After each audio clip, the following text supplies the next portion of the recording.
I've read some books, I've disliked some books, I've liked some books, I've loved and adored some books. So let's get into this, shall we? Hi, hello, my name is Tiana and welcome back to my channel. Remember when I said I was coming back for the summer? And then that didn't happen because I was gone for almost a month. Today I'm just gonna go down through memory lane and walk you through all the books I read during my hiatus. My very long hiatus, and I deeply apologize for that. It is hard balancing school, balancing, you know, mental health, balancing. I was a coach for lacrosse this season. We made it to the semifinals. Unfortunately, we did not progress into the finals, but we had a good season. It was a lot. So hopefully I am back. I just have so many ideas I want to film. I'm just a perfectionist to the point where I don't know how to get the desired effect or result that I want to. So maybe I might have to get a Skillshare account and just like learn and develop and grow that way. We'll see what's to come in the future. I've read some books, I've disliked some books, I've liked some books, I've loved and adored some books. So let's get into this, shall we? So we're just gonna rely on my handy dandy Goodreads to assist me here. So the last book that I read was a new favorite, truly and honestly. So the last book that I read was The Last Fallen Star by Gracie Kim. I loved it, I adored it. I love middle grade books. It's just the simplicity and also the adventure, the wholesomeness, it's amazing, it's fantastic. Please go pick up this book. Thank you Disney Hyperion and Rick Riordan Presents for sending me this book. I truly adored it. We have our main character Riley O. And Riley O is adopted, but that doesn't really mean anything. She really does adore her family and they've never made her feel othered aside from the council who determines who gets magic and regulates the magic system in this world. So this is a Korean mythology retelling. I don't want to say retelling, but it has Korean mythology elements in this book. So in this book, when you turn 13, you go through your initiation to officially have your to officially be given a gi to control your powers. You're offered a chance to initiate into being one of the 5 protectors. In this book we have healers, seers, projectors, infusers, illusionists, and scholars. So Riley's family are healers. The Gom. I am very bad at my Korean. I gave up Korean a while ago, so please forgive me my mispronunciations. So Riley's family come from a long line of healers. And in this world, the Harani, the scholars, are on the outskirts for some odd unknown reason.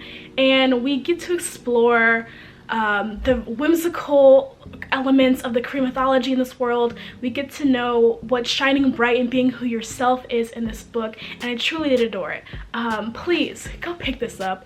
Give Gracie Kim all the support and spotlight that she deserves. Please and thank you. Thank you for coming to my TED Talk. So my next book, we have Blackwater Sister. I gave this a 2 stars because it was, one, I was presented with racism and homophobia in this book, and our character wasn't challenging those ideas in this book, and that really did not sit right with me, because if we're going to be anti-racist, if we're going to be pillars of light for the LGBTQ+ community, we're going to do that in our literature as well with our main characters. When presented with these very opposing ideas, not even opposing, with these non-humanitarian ideas, we have to challenge those ideas, even in literature, and our character wasn't doing that, so that just didn't sit right with me. And this book took a long time to develop, and the payoff just wasn't there for me. We have our main character, Jess. She has a great degree. She went to an Ivy League school, this, that, and the third, but like most millennials, she couldn't get a job right out of college. She felt stuck, and then thus her family moved back to Malaysia. Yes, she's hearing this voice in her head, and turns out it's her late grandmother, and her great grandmother was a medium who was able to channel the Blackwater Stragatus. See what I'm saying here? This book is about trying to stop gangsters, ghosts, and gods. And the tagline was amazing, but it just didn't do it for me. And thus, along with the non-humanitarian presentation in this book, as well as the payoff, it wasn't for me. The next book that I read was Dial A for Aunties, another arc that I received. This book was hilarious. I truly was laughing. I was dog sitting while watching this book, and every once in a while I would laugh out loud, and the dogs would be like, are you okay? Is she good? And I was good because it was just so funny. So our main character, Mehdi wants to be the wholesome child who stays with her family, helps the family business, but she really wants to, you know, spread her wings and fly. And her aunties start this wedding planning business. Her mom catfishes being her daughter Mehdi and pretends to be Mehdi and finds a guy for Mehdi to date. Turns out he wasn't who he was supposed to be either, and he tries to force himself upon her in the car, and then she grabs the wheel, yanks it, and she gets in a car crash. Unfortunately, but let's be honest, thankfully, you know, our assailant, so he's dead. And what does she do? She gets up, drives the car home, and tells her mother and her aunties, and thus has this wild ray of trying to hide the body while planning a wedding, while getting the wedding and the bride down the aisle, and some other things happen along the way. This was a hilarious, had some romance in it, and I'm here for it. The next book I read in celebration of Asian American Pacific Heritage Month was Wolf of Oren-Yaro by K.S. Veloso. I adored it. I liked it. My best friend was here actually. She was high off her ass, sitting on my bed while I did the live show for Vintage Books and Wine Club, and it was probably the most fun I've had doing a live show. Like, yes, all of our live shows are fun, but this one I was laughing my ass off because my friend was just crying. She was like, our girl was going through this and what and how. My friend is not a reader. Like, she'll read like Wattpad books for, you know, funsies, and she'll read like fanfic for Chicago PD. But that's the extent of her like wanting to read thick ass books like this. And she was like, Tiana, I might have to pick it up. And you know how I know she loved the book or loved the premise of the book? She woke up the next morning after being high off her ass and was like, T, can you tell me about that book again? Like, it was crazy. So Sante, thank you so much. Even though I know you will not watch this video, I truly appreciated you being there for my book club.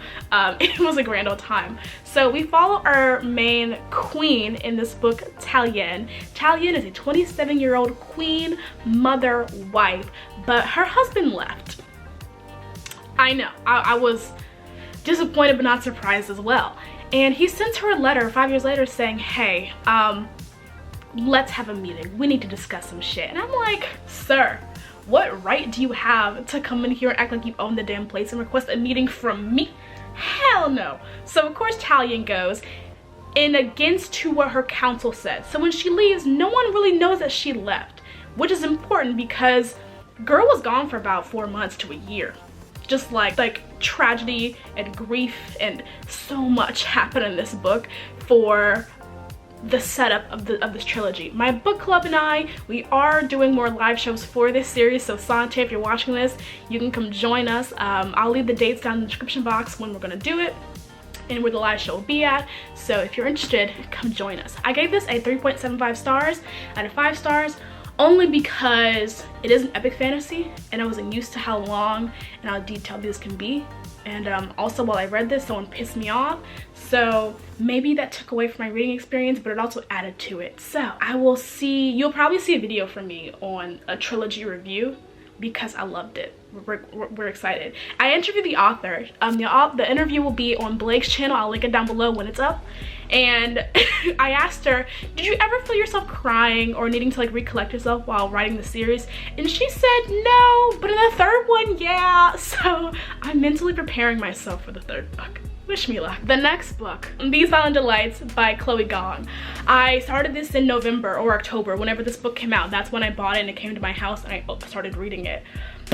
The pacing for me was challenging, to say the least. I did enjoy this book, but the pacing and the payoff, hopefully in book 2, I think it's a duology, hopefully in the second book, all this build-up will be worth something in book 2. It is a Romeo and Juliet retelling set in 1920 Shanghai during the communist regime. As a history major, I enjoyed it, thoroughly did. As a reader, it just got iffy because the pacing and the payoff. So hopefully in book 2 I can like it more. No one hate me for my star rating.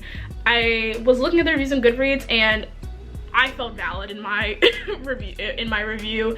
So Gong is a strong writer. I think that they had a choice of picking between describing and giving the reader the backdrop for what Shanghai was / is in 1926, while sacrificing character development and character payoff and arcs throughout the series. So that's a decision that she made. I don't hate her for it, but also it goes to show that we read in this US-centric viewpoint when we can also expand our reading. That is one of my goals for the second quarter, third quarter of the year. The next book that I read was The Harpy by Megan Hunter, and let me just say, I gave it a 2 stars. I don't want to talk about it. There's a whole live show where I discuss my thoughts. I'll link that down below. There's nothing much to say about that. The next book I read was Serena Singh Flips the Scripts by Sonia Lally, and I did enjoy it. I gave it a 4 out of 5 stars. We follow our girl Serena, and she has the trouble that a lot of adults have, and it is making friends. I think no one really knows how easy it is to make friends while in college, while in class, while playing a sport, but once you're an adult, it's hard to like find people in your common interests, and we explore that in this book. And I don't know where the conversation was that this book was a sapphic novel. It is not it at all. So whoever told me that, we're fighting. We have beef. But also we get to see how jaded she was by her sister, and as an oldest sibling, I did enjoy that discourse. I thoroughly did. As an oldest sibling, I felt validated in that. The next book I read was Raider Dragons by Evan Winter. Oh, bits. I read this while I was working my job. So I had the audiobook in my ear, I was bussing tables, I also quit. But let's just say, do not work in fast food if you respect yourself. Raider Dragons by Evan Winter. The audiobook was phenomenal. Oh my lorsh. We follow our main character Tao, and Tao is on this revenge plot. Now, if you know anything about me and revenge plots, they don't work. But somehow for this, it kind of worked. I think this is a good introduction. It was an epic fantasy, and it is long, detailed. I think the font is kind of small, but again, I audiobooked it because I could not. Nope. So I don't know what else to say. I thoroughly enjoyed it. However, we don't get book 3 until 2022, or till 2023. So I don't feel pressured to start book 2 now to learn more about the world and what we were getting into in this book.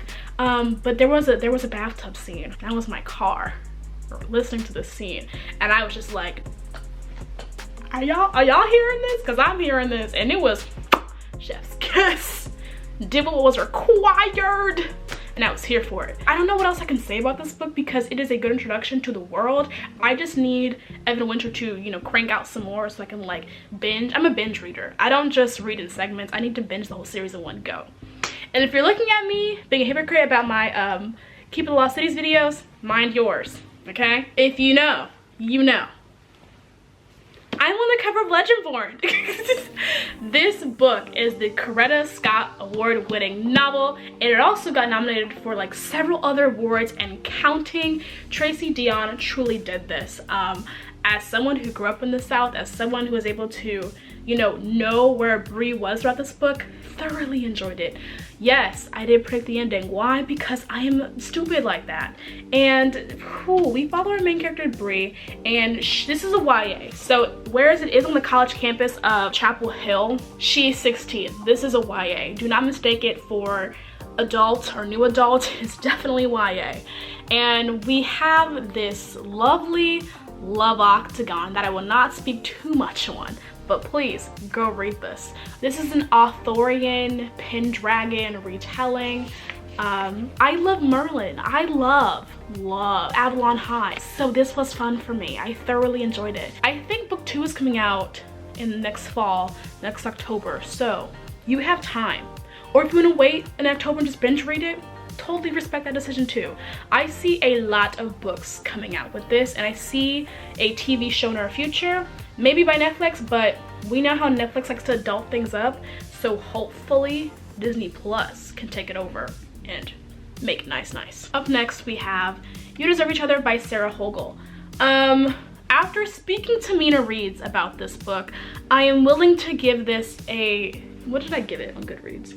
I'm willing to give this a 3 stars. I am willing. It is a 2 stars on my Goodreads right now, but I'm willing to give it another shot because when Mina and I were talking, she said that that was the whole premise of them hating each other, for them to be childish and for them to have this strife, get over it, not get over it, but like work through it and be them again. And I will say that it did, you know, it did what it's supposed to do. I just wanted the romance.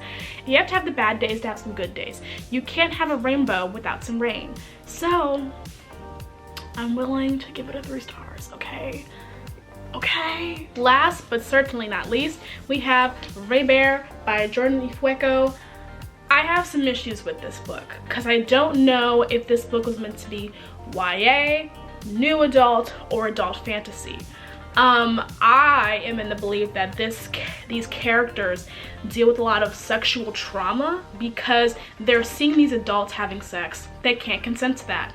They're also being pushed this idea of like, oh well, Tari-san's gonna have to have kids with the king, yada yada, because she'll be the it's a whole lot of that going on, and I'm just like, it wouldn't make sense if these were adults, but if these are children, we need to talk about why are we pushing sex on these children, and I can't get with the program with that. That's just a me thing. You do you, boo. I do think the author was gypped in the length of this book because it is very small for so much to have happened. I feel like there was a lot of world building. Ifueko is a strong, well-written writer, and I did enjoy the fable writing style of this book. I thoroughly enjoyed that part. But I needed to know how old our characters were to understand and accept the sexual wave that this book held. We have our main character Tari-san, and Tari-san was created by an arrow. You'll know what an arrow is when you read the book, and it's just so much happened, honestly, that I don't want to give so much away because book 2 Redemptor comes out in August, and I'm really excited about that because the cliffhanger this book left off on was a nice full circle, but also like at the same time. So book 2 comes out in August. We'll see how everything comes together full circle or not, because I do think that she needs another book to cleanly wrap this up and to expand upon our world, because we were just jumping from so many places that I just felt whiplash from it all. So we'll see what happens in book 2. But yes, this concludes all of the books that I've read while I was away dealing with life and shit. Thank you again for 1,000 subscribers. We're currently sitting at 1,320 subscribers from the bottom of my heart, from my wildest dreams, from Tiana a year ago, because I think my first booktube video was in June.